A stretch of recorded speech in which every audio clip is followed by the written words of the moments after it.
اب اس راستے میں جو اللہ کی طرف چلنے کا راستہ ہے، یہ راستہ ہم سب طے کر رہے ہیں، اس سے مقصد کیا ہے، اس کا مقصود کیا ہے؟ کیونکہ جب تک مقصود کا تعین نہ ہو اس وقت تک آدمی اپنی منزل کو نہیں پاتا۔ مقصود کیا ہے؟ بہت سے لوگ نماز اس لیے پڑھتے ہیں کہ جی نوکری نہیں لگ رہی تھی، چلو نماز پڑھنا شروع کر دی تو شاید نوکری لگ جائے، دکان نہیں چلتی تو نماز پڑھنا شروع کر دی تو شاید کاروبار چلنے لگ جائے۔ تو عبادات کا یہ مقصد تو نہیں ہے کہ نوکری نہیں ملتی تو نوکری مل جائے، اور بیمار ہے تو صحت حاصل ہو جائے، اور دکان نہیں چلتی تو دکان چلنے لگ جائے۔ اس لیے نمازی بنا تھا، تو تیرا یہ عمل مخلوق کے لیے تھا، دکان مخلوق ہے، تیرا یہ عمل مخلوق کے لیے تھا، اللہ کے لیے عمل کب کرے گا؟ اللہ کے لیے کب کرے گا؟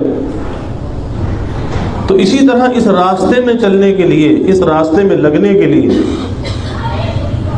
بہت سے لوگوں کے ذہن میں کچھ خیالات اور تصورات ہوتے ہیں کہ کوئی پریشانی ہے، چلو جی کسی سے بیعت ہو جاؤ پریشانی دور ہو جائے گی، بیماری ہے چلو بیعت ہو جاؤ بیماری دور ہو جائے گی، کاروبار نہیں چلتا کاروبار چلنے لگے گا بیعت ہو جاؤ، وغیرہ وغیرہ۔ تو اس کا مقصد یہ نہیں ہے، اس راستے میں لگنے کا جو مقصد ہے وہ یہ مقصد قطعاً نہیں ہے، اس کا صرف ایک ہی مقصد ہے، اور وہ چند الفاظ میں مجدد تھانوی رحمۃ اللہ علیہ نے بیان فرمایا کہ مقصود سلوک کہتے ہیں اس راستے کو، اور اس راستے پر چلنے والا سالک۔ تو مقصود سلوک رضائے حق ہے، اللہ کی رضا حاصل ہو جائے، اللہ راضی ہو جائے۔